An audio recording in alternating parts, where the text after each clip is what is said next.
d'un triangle rectangle, c'est longueur fois largeur divisé par 2. Alors pourquoi? Parce que donc on a ce triangle rectangle, et il faut imaginer le rectangle composé des deux triangles bleu et jaune. Et bien on voit que le triangle bleu a une aire égale à la moitié de l'aire de ce rectangle, de ce grand rectangle bleu et jaune.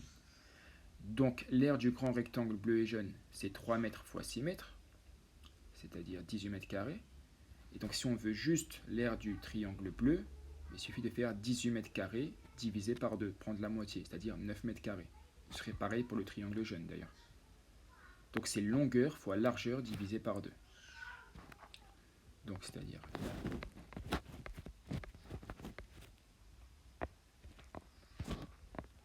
donc là, il suffit juste d'appliquer la formule. L'aire faire 6 mètres fois 3 mètres divisé par 2. 6 fois 3 égale 18. Fait 18 mètres carrés divisé par 2, c'est-à-dire 9 mètres carrés. On peut directement faire le calcul. L'étape grand A égale 18 mètres carrés divisé par 2 n'est pas nécessaire. On marque directement 9 mètres carrés. Alors maintenant, donc, pour connaître l'aire d'un triangle quelconque, donc pas d'un triangle rectangle, d'un triangle quelconque, la formule c'est base fois hauteur divisé par 2. Alors déjà, la base et la hauteur sont des notions relatives. Des notions relatives, c'est-à-dire, par exemple, quand votre droite est à votre droite et votre gauche est à votre gauche. Mais si quelqu'un est en face de vous, sa droite, et il vous regarde comme que vous marchez dans un couloir et que quelqu'un marche en sens inverse face à vous. Vous allez vous rentrer dedans. Ben, votre droite n'est pas sa droite. D'accord? Vous comprenez?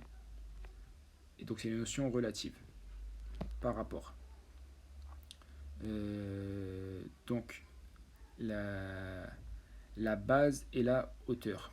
La base et la hauteur sont des notions relatives. Parce qu'on peut considérer n'importe quel côté du triangle comme la base et on peut trouver une hauteur par rapport à cette base.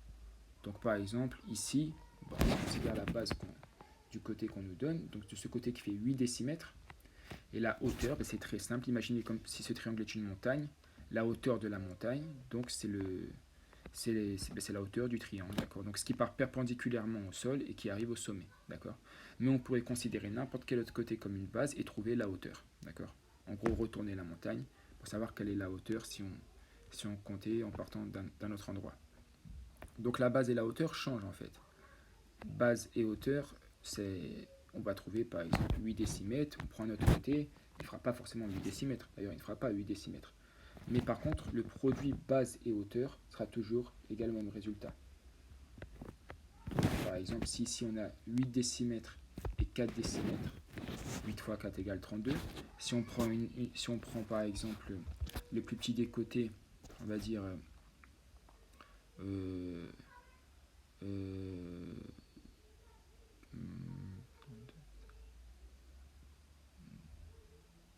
si on prend par exemple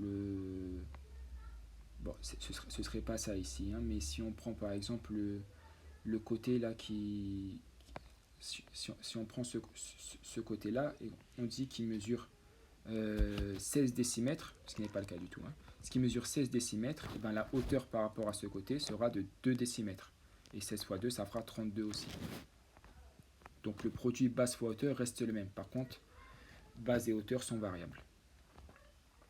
Alors maintenant, pourquoi la formule c'est base fois hauteur divisé par 2? Donc bien sûr, ça ressemble à longueur fois largeur divisé par 2. Mais pourquoi? Vous allez voir, c'est très simple. Il faut bien avoir compris la formule de l'aire du triangle rectangle. Donc, j'ai décomposé le triangle quelconque de base 8 décimètres et de hauteur 4 décimètres en deux triangles rectangles, le gris et le noir. Pourquoi? Parce que ça, vous pouvez le faire et vous pouvez le vérifier. N'importe quel triangle se décompose en deux triangles rectangles. Donc ça, c'est très très important et c'est pour ça que la géométrie du triangle rectangle nous permet de savoir presque tout sur les triangles. Donc voilà, ça c'est une information à retenir. Essayez n'importe quel triangle, vous verrez, vous arriverez à le décomposer en deux triangles rectangles. Alors, donc, si on découpe ce triangle justement, quelconque en deux triangles rectangles, le gris et le noir, ben, on se rend compte que le gris, c'est la moitié de l'aire du rectangle rouge et gris, d'accord? Et que le noir, il a une aire égale à la moitié de l'aire du rectangle noir et vert. Autrement dit, l'aire du triangle gris et noir, eh ben, il a une aire égale à la moitié du rectangle formé des 4 couleurs, rouge, gris, noir et vert. D'accord? Donc ça, c'est très important à retenir. Et l'aire de ce rectangle formé des 4 couleurs, eh ben, l'aire d'un rectangle, c'est longueur fois largeur. C'est 4 décimètres fois 8 décimètres, 32 décimètres carrés. Et comme l'aire de notre triangle est égale à la moitié, ben 32 décimètres carrés divisé par 2, ça nous fait 16 décimètres carrés. D'accord? Donc c'est pour ça que c'est base fois hauteur divisé par 2.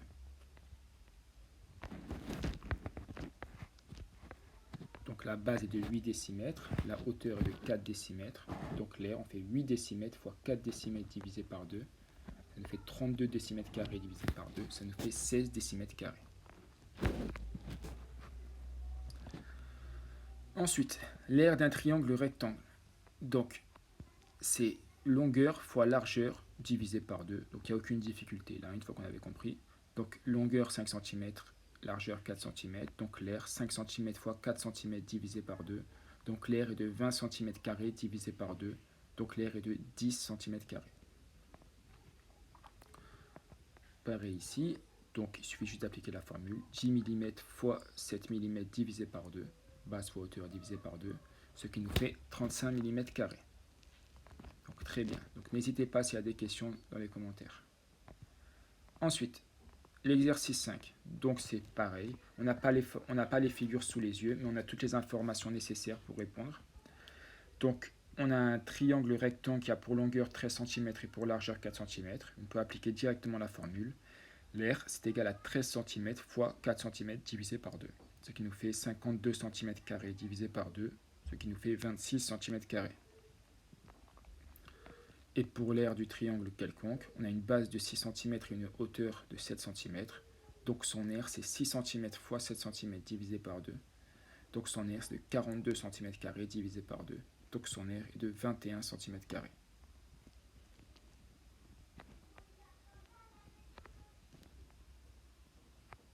Donc c'est application simple de la formule.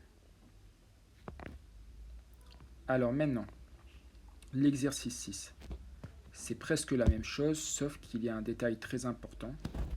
C'est que les dimensions ne sont pas dans les mêmes unités. La longueur du triangle rectangle jaune est en centimètres et sa largeur est en millimètres. Donc il faut convertir celle qu'on veut des deux dimensions, mais il faut que les deux soient dans la même unité à la fin. Donc le plus simple, je pense, c'est de convertir 30 mm en centimètres. Donc 30 mm, ça fait 3 cm. Donc soit vous utilisez le tableau de conversion, ou soit vous divisez par 10. Donc maintenant, une fois qu'on a un triangle rectangle donc de longueur 5 cm et de largeur 3 cm, il suffit de faire 5 cm fois 3 cm divisé par 2. Donc ça fait 15 cm² divisé par 2. Donc ça fait 7,5 cm². Maintenant, exactement la même chose ici. On a une base de 6,5 cm, une hauteur de 20 mm, donc il faut convertir. Le plus simple est encore de convertir 20 mm en centimètres. 20 mm c'est égal à 2 cm. Et on peut appliquer la formule maintenant. On peut appliquer la formule qu'une fois qu'on a converti, qu'une fois que les deux dimensions sont dans la même unité de longueur. Donc là, l'aire c'est 6,5 cm fois 2 cm divisé par 2. Donc ça fait 13 cm² divisé par 2. Donc ça fait 6,5 cm².